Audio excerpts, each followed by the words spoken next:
video kanaanii akkaataa paaspoortii haaraa online guutuudhaan itti argachuu dandeessan isin agarsiisa. Maybe paaspoortii bade akkaataa itti argachuu dandeessan yookaan immoo paaspoortii isin jalaa expired ta'e haaromsuudhaaf yookaan barbaadan ta'e commentii irratti naaf barreessaa. Video addattan isiniif qopheessa. Video kanaan garuu akkaataa jalqabarraa kaasnee haga xumuraatti paaspoortii haaraa itti baafachuu dandeenyuun isin agarsiisa. Haga xumura video kanaatti na hordofaa.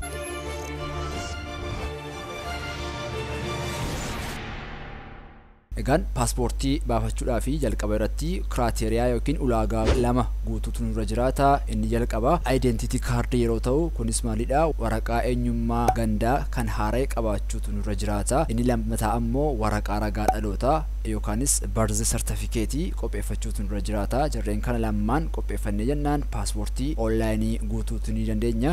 Inni kan biraan maallaqadha. Maallaqa paaspoortii haaraadhaaf amma irratti qarshii 5,000 kan barbaachisu. So maallaqa kanaafi ulaagaalee jedhaman kanneen qopheeffannaan salphaatti apply gochuu dandeenya. Egaan paaspoortii online apply gochuudhaaf bilbila keessaniin yookaanis kompiitaraan guutuutti ni dandeessu. Kan isin gootanii internet browserii qabdan tokko ni bantu. Google Chrome, Microsoft Edge, Opera kan feetan kamiinuu banuudhaan bakka sarchii gubbaa irratti Ethiopian Passport Services.gov.et jettanii haala kanaan osoo qubee hin dogongoriin sarchii gootanii bantu jechuudha. Dabalataanis liinkii websaayitii kana descriptionii video kana irra isiniifan kaa'a. So liinkii sana irra kilikii gochuudhaan directly gara websaayitii kanaatti dhufuutii ni dandeessu. Kuni websaayitii paaspoortiin online irratti guutamu yeroo ta'u bakka kana irratti egaa paaspoortii haaraan ni guutama. Paaspoortiin expired ta'e ni haaromsama. Paaspoortiin peejiin isaa guutee akka haaraatti ni kennama. Inni kan biraan paaspoortiin damaged ta'e yookiin immoo paaspoortiin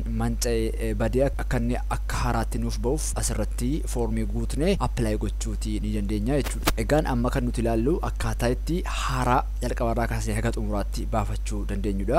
So haaraa baafachuudhaaf mala lamatu jira. Inni tokko normaalii guyyoota jarri nuuf qopheessan fayyadamnee guyyoota sana irratti beellama qabachuudha. Inni lammataa ammoo arjantii yookiin ariifachiisaadhaan baafachuudha jechuudha. Arjantii yookiin ariifachiisaadhaan yookaan baafannu ta'e gubbaa bakka kana irratti argent appointment kan jedhutu jira. So argent appointment irra deemuudhaan bakka kana irratti dhufnee boksii kana tiikii goone start individual appointment jennaani. Egaan bakka kana irratti arjantii nuti barbaanne maalidha kan jedhu as bira filachuudhaan ni guutna. Arjantiin gosa lamadha kan jiru. Inni jalqabaa kan guyyaa lama yeroo ta'u inni kan guyyaa lama kuni qarshii 25,000 isin barbaachisa. Guyyaa lama gidduutti sadiif xumurama. Inni kan biraan arjantii kan guyyaa 5 yeroo ta'u kun ammoo qarshii 20,000 barbaachisa. Guyyaa 5 gidduutti qarshii 20,000 kaffaltanii paaspoortii keessan argachuutii ni dandeessu. Tariitii kaffaltiiwwan kunniin ol ka'aa yookiinis xiqqoo expensive ta'uutii ni danda'u. Kanaaf regularly akkuma namoota kaanitti guyyaa keenya eeggannee guutnee fudhachuu yoo kan barbaanne ta'e qarshii 5,000 qofadha. So gara sanatti haa dabarru. Gara websaayitii kanaa ergi haala kanaan dhuftaniitii booda egaa bakka kana irraa start new application kan jedhu ni argattu.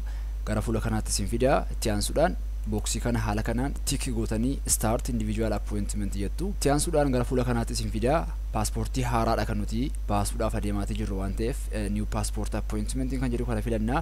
Jarreen kana irratti video akkan isiniif hojjedhu yoo kan barbaadan ta'e commentii irratti naaf barreessaa. Paaspoortii haaromsuudhaaf paaspoortii badee akkaataa itti argachuu dandeenyu irratti gaaffii kan qabdan naaf barreessuutii dandeessu. Amma irratti haaraa akkamittiin akka guutnu isin haa agarsiisu. Ka jalqabarra jiru kana filannaa. Itti aansuudhaan site selection saayitii paaspoortii keenya kana irratti argachuu barbaanne saayitiiwwan jiran irraa ni filannaa. Fakkeenyaaf Finfinnee kan jirtan taanaan Addis Ababa kana filattu. Kutaalee Oromiyaa garaagaraa keessa kan jiraattan taanaan Oromiyaa jalqaba filattu. Akkuma kanas ammoo naannolee kanneen biroo keessa kan jiraattan taanaan naannoo keessa jirtan sana ni filattu jechuudha. Fakkeenyaaf amma Oromiyaan filadhee itti aansuudhaan siitii yookiin magaalaa Oromiyaa keessaa paaspoortiin irratti kennamu magaalaa lama qofadha, Adaamaa fi Jimmaa.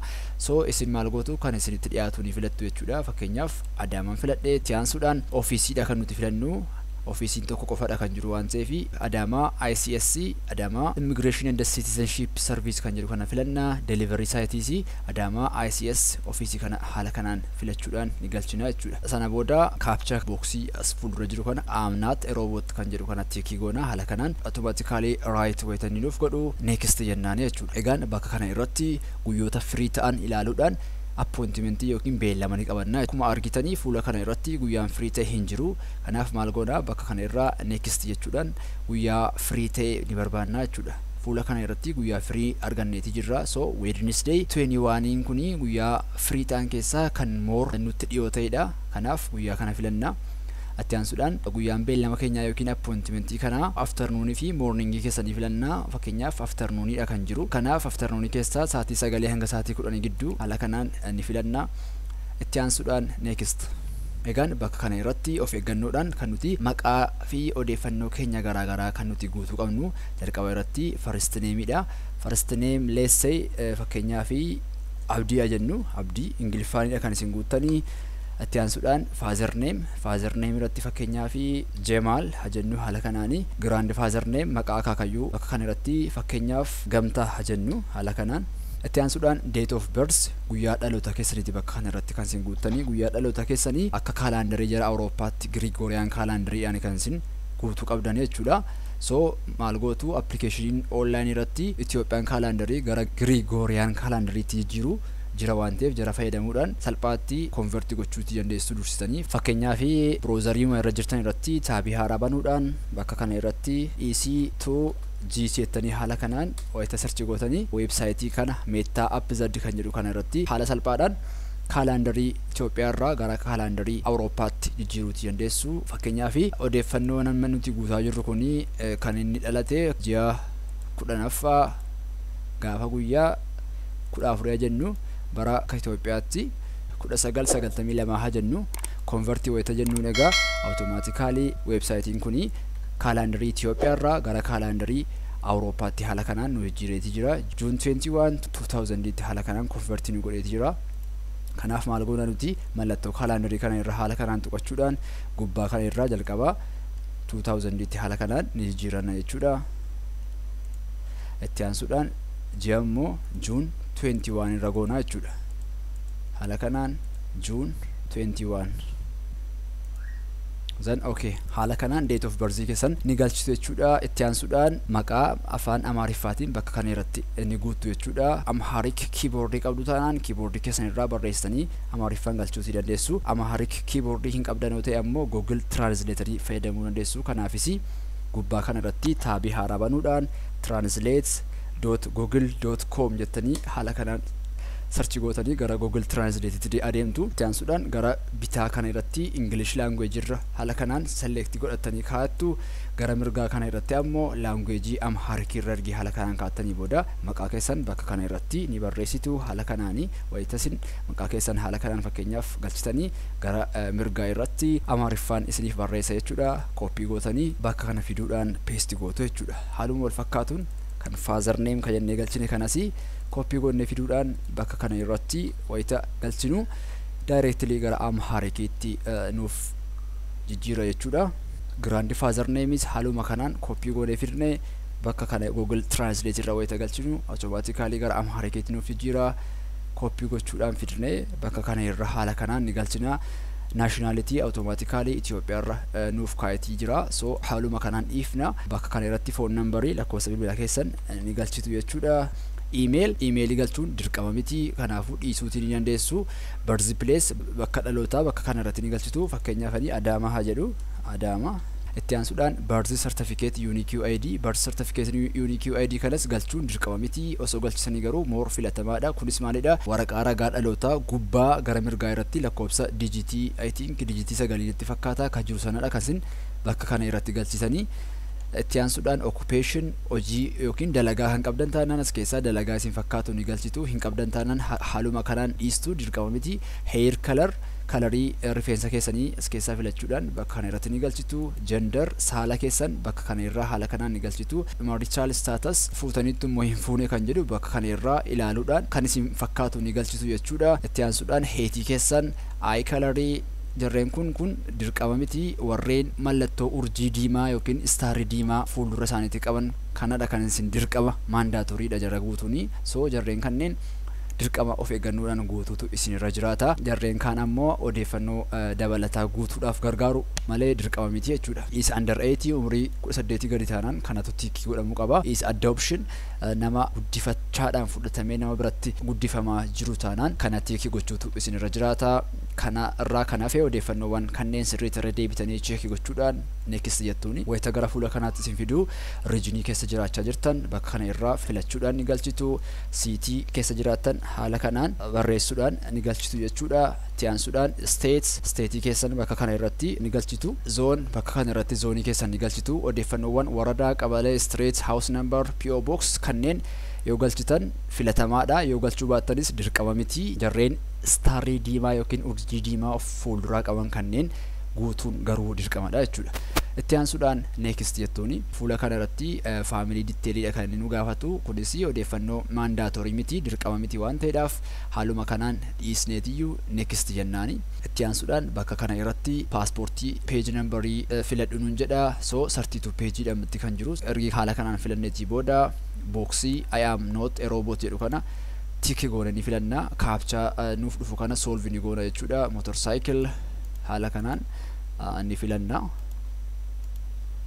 itti aansuudhaan submit egaan bakka kana irratti certificate fi waraqaa eenyummaa gandaa akka nuti upload goonu nu gaafachuutti jira jalqaba irratti valid residence applicant ID waraqaa eenyummaa gandaa kan haara'e jalqaba irratti bilbilaan scan gochuutu isinirra jiraata ergi scan gootanii booda bakka kana irra fiduudhaan upload gootu jechuudha fakkeenyaaf ani kana dhahaa jedhu itti aansuudhaan birth certificate waraqaa ragaa dhalootaa keessanii kanas scan gochuudhaan bilbila keessanii irratti dursitanii qopheeffachuutu isinirra jiraata sanas browse gochuudhaan bakka kana irraa ni galchitu jechuudha dokumentiin kunniin lamaan isaanii wayita scan gootan saayiziin isaanii megaabaayitii tokko ol ta'uutii hin qabu yoo megaabaayitii tokko ol kan ta'u ta'e sistemni kun decline isin jalaa gochuutu danda'a kanaaf saayizii isaa reduce gochuutu yookiin xiqqeessutu isinirra jiraata so ergi haala kanaan dokumentii seeraan scan gootanii qopheeffattan bakka kana irra galchitaniitii booda upload jettuuni itti aansuudhaan xumura irratti egaa akkuma argitan kana bakka kana irratti odeeffannoo keenya nutti agarsiisaatii jira request type request status request date odeeffannoo guutuu as biratti nuuf baaseetii jira personal information address information odeeffannoo nuti guunne hunda isaa tokko tokkoon bakka kana irratti ni arganna sirriitti cross check gochuutu isinirra jiraata ergi sirriitti cross check gootanii mirkaneeffattaniitii booda xumura kana irratti confirm applicant details kan jedhutu jira isa tick gootanii next jettuuni egaa stepin xumuraa kaffaltiidha kan ta'u kaffaltii raawwachuutu isinirra jiraata akkuma duraan isinitti ibsee paaspoortii haaraadhaaf qarshii 5,000 kan isin kaffaltanii qarshii kanas karaalee kaffaltii qophaan sadii keessaa kan feetan tokkoon kaffaluu dandeessu ni jalqabaa CB birrii yeroo ta'u ni lammaffaa CB baankiidha inni sadaffaan teelee birriidha jechuudha so jarreen kana sadan keessaa kan feetan tokkoon kaffaltii kana raawwachuutu isinirra jiraata fakkeenyaaf ani CB kanaan kaffaluu yoo barbaade ta'e CB filadha itti aansuudhaan gara xumuraa kana irraa agree to terms and conditions kan jedhu kana tick haala kanaan ergiin godhee booda next jedhaani instructionii kan inni naa kennu instructionii kana egaa bakka kana irratti akkamittiin akkan kaffaltii kana raawwachuu qabu tokko tokkoon step jiru hunda isaa natti hima so kan isin irraa eegamu maalidha order koodii kana seeraan koppii gootanii gara mobile applicationii CB fayyadamaa jirtanii yookaan immoo USSD dhaan 889 irra adeemtanii utility kan jedhu jala adeemtanii kaffaltii immigration yookiin immoo kaffaltii paaspoortii kan jedhutu jira achi jala adeemuudhaan koodii isin gaafata koodii kana of eeggannoodhaan koppii gootanii achirra ni galchitu wayita isin koodii kana galchisan automatically akkaawuntii keessan irraa qarshii 5,000 ofumaaf inni yuunii kutata xumura irratti confirm ni gootu jechuudha wayita isin kaffaltii koodii kana raawwattanii sistemni kun maal godha kaffaltii keessan yookiin immoo paymentii keessan approve isiniif godha jechuudha haala kanaan ofirraa xumuruutii ni dandeessu wanti isin beekuu qabdanii kaffaltii kana ergi foormii kana guuttaniitii booda sa'aatii 3 gidduutti xumuruutu isinirra jiraata sa'aatii 3 duratti hin xumurtan taanaan automatically odeeffannoo isin guuttan kunni deleted ni ta'a waan ta'eef kaffaltii yeroodhaan kaffaluutu isinirra jiraata ergi kaffaltii kaffaltanii booda odeeffannoon kiyya maal fakkaataa paaspoortiin kiyya maal rageera kan jedhu odeeffannoo waa'ee paaspoortii keessanii cheekii gochuu yookaan barbaaddanii paaspoort status kan jedhu kanarra adeemtanii cheekii gochuutii ni dandeessu kanaafis application numberii bakka kana irra jiru koppii ni gootu application numberii keessan kana haala kanaan koppii gootanii paaspoort status kan jedhu kanarra ni adeemtu bakka kana irratti paste gootu paste gootanii booda search ni jettuuni akkuma argitanii request status jedhee payment pending jedheeti jira. Kaffaltii hin raawwanne waan ta'eef namni kuni pending irra jira, garuu kaffaltii kana osoon raawwadhe automatically approved naaf jedha. So haala kanaan check gochuutii ni dandeessu. Peejii xumura irratti odeeffannoo keessan guutuu qabateetii jiru print godhattanii kaachuutu isinirra jiraata. Kanas gochuuf bakka kana irraa mallattoo ijaa kana irratti kilikii gootu wayita gara fuula kanaatti isin fidu odeeffannoo keessan guutuu bakka takkatti argattu.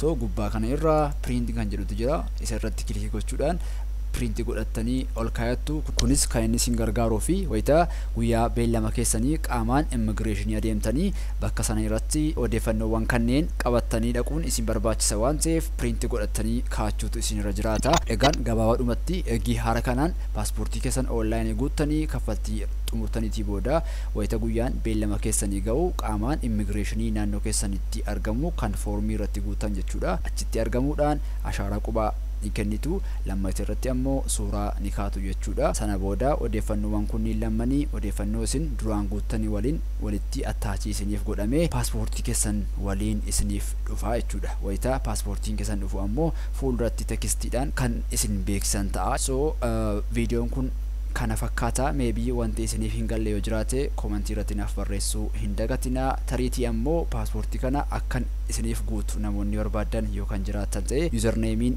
bakka kana irratti isiniif barreessee jiru kanaan telegram irratti naquunnamuudhaan akkan isiniif guutu nagaafachuutii ni dandeessu. Yeroon qabu waliin namoota muraasa gargaaruu nan danda'a. Walii galatti kana fakkaata. Haga xumuraatti waan na hordoftaniif guddaa galatooma.